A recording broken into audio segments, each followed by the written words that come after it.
আসসালামু আলাইকুম আলিম 2024 চলে এলাম নতুন একটা ভিডিওতে তোমাদের বাংলা দ্বিতীয় পত্রের প্রস্তুতি যেন আরেকটু স্মুথ করা যায় এবং তোমাদের সাথে আছি মোহাম্মদ জাহিদুল ইসলাম, ছাত্র, ঢাকা বিশ্ববিদ্যালয়, সেশন 2023-24 এবং আছি লার্নিং পয়েন্ট স্কুলের পক্ষ থেকে।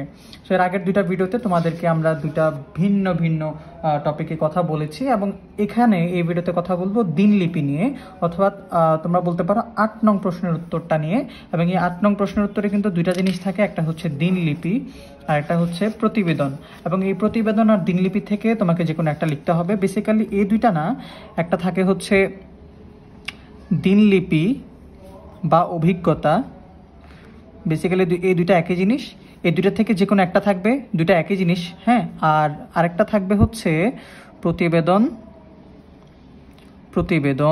অথবা থাকবে হচ্ছে আচ্ছা, আর যাই থাকুক এই দুইটা থেকে যে কোনো একটা থাকবে বলে ধরে নাও। ও আরেকটা থাকবে হচ্ছে ভাষণ, হ্যাঁ।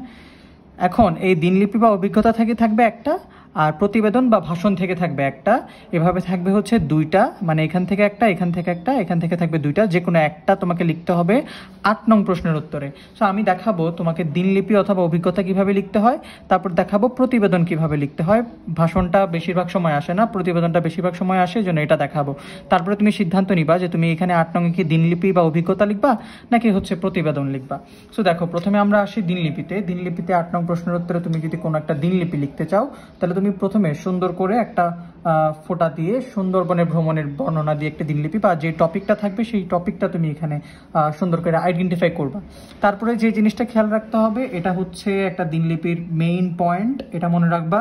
প্রথমে হচ্ছে তুমি তারিখটা লিখবা আর তারপর হচ্ছে সময় লিখবা, ঠিক আছে। যেহেতু সময় দিয়ে লেখো, তুমি চাইলে অন্য সময়ও দিতে পারো, যে কোনো একটা সময়, রাতের সময়ও দিতে পারো, বিকালও দিতে পারো, এগুলো ডাজেন্ট ম্যাটার। তুমি তারিখ লিখবা, এরপরে হচ্ছে সময় লিখবা এবং ভুল যে কোনো একটা ডেট লিখতে পারো। তারপর হচ্ছে তুমি শুরু করবা যে সকল প্রশংসা আল্লাহর, যিনি আমাদেরকে যথেষ্ট ভালো রেখেছেন। স্মরণ করছি আমার জীবনের একটি উল্লেখযোগ্য দিনকে, এবং সেই দিনটা হচ্ছে ওই যে সুন্দরবনের ভ্রমণের, তুমি তো এটা শুরুই করলা। দিনটা শুরু হলো খুব সুন্দরভাবে, ভোরে ফজর নামাজ পড়ে নিলাম, দোয়া করলাম সুন্দর একটা ভ্রমণের জন্য। তারপরে তুমি যে সুন্দরবনে কি কি করছো এগুলো হচ্ছে লিখবা। এবং এটা হচ্ছে স্টার্টিংয়ের জন্য তুমি এই যে শব্দগুলো, এগুলো তুমি ইউজ করতে পারো। অন্যান্য যে কোনো টপিকে আসলে তুমি টপিকটা চেঞ্জ করে এইভাবে শুরু করে তারপরে হচ্ছে তুমি ওই দিনে কি কি করছো নিজের থেকে বানায় তুমি যা যা ইচ্ছা লিখবা। এবং লিখবা কয় পেজ? 3 বা 4 পেজ, ঠিক আছে।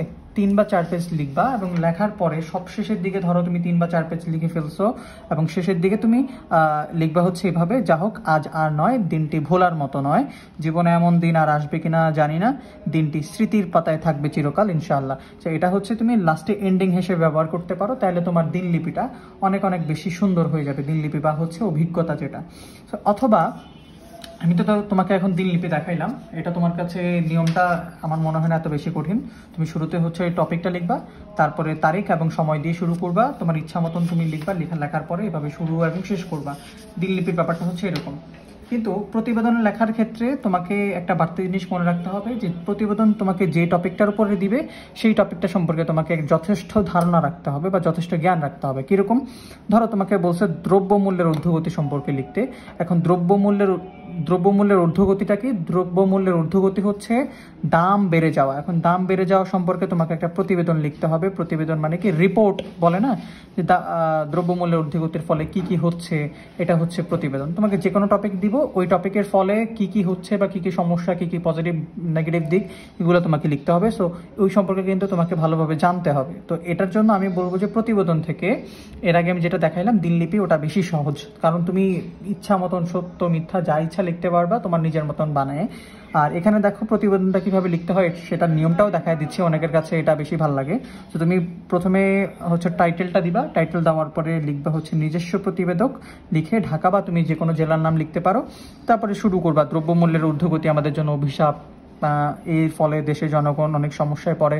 পজিটিভ হলে পজিটিভ কিছু লিখবা, নেগেটিভ হলে নেগেটিভ লিখবা। লিখতে লিখতে এটাও কিন্তু 3 থেকে 4 পৃষ্ঠা তোমাকে লিখতে হবে।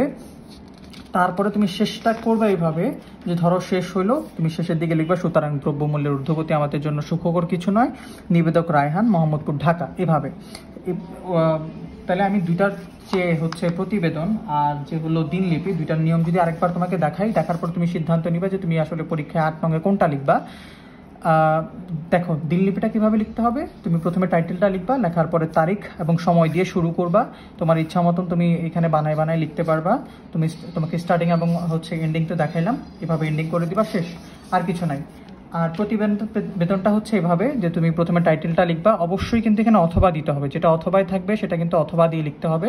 তারপরে দ্রব্যমূল্যের ঊর্ধ্বগতি লিখবা, তারপরে হচ্ছে মানে টাইটেলটা লিখবা, তারপরে নিজস্ব প্রতিবেদক লিখে ঢাকা লিখবা, বা হচ্ছে তুমি যে কোনো একটা তোমার জেলার নাম লিখবা। তারপরে তুমি শুরু করলা, এবং শুরু করলে এই যে দ্রব্যমূল্য ঊর্ধ্বগতির ফলে কি কি হচ্ছে না হচ্ছে এই সম্পর্কে তোমাকে কিন্তু অবশ্যই জ্ঞান থাকতে হবে। তারপরে তুমি এটা সম্পর্কে 3-4 পৃষ্ঠা লেখার পরে শেষে তুমি এইভাবে এন্ডিং করতে হবে যে নিবেদক, তোমার নাম, তোমার হচ্ছে কোন জায়গা থেকে লিখছো সেটা তুমি লিখবা। এই হচ্ছে কথা। সো আমার মনে হয় যে তোমাদের কাছে প্রতিবেদন থেকে দিনলিপিটা বেশি ভালো লাগবে, কারণ তুমি একটা ভ্রমণ বা হচ্ছে কোনো একটা দিন সম্পর্কে তুমি বানায় বানায় লিখতে পারবা অনেক কিছুই। সো তোমাদের হচ্ছে সিদ্ধান্ত, তুমি কি দিনলিপি বা অভিজ্ঞতা লিখবা নাকি প্রতিবেদন বা ভাষণ লিখবা। ভাষণটা আমি তোমাদেরকে দেখাইলাম না, কারণ ভাষণটা বেশিরভাগ সময় আসে না, আর ভাষণটা লিখতে গেলে আরও বেশি কঠিন আর কি ব্যাপারটা। সো এটা আমি তোমাদেরকে দেখাইলাম না। আশা করি তোমাদের 8 নং প্রশ্নের উত্তরে দিনলিপি অথবা অভিজ্ঞতা থেকে অথবা প্রতিবেদন থেকে যে প্রশ্নটা আসবে তোমরা ভালো করে পারবা। আমি আশা করব তোমরা এই ব্যাপারটা বুঝতে পারছো। দেখা হবে অন্য কোনো ভিডিওতে। আসসালামু আলাইকুম।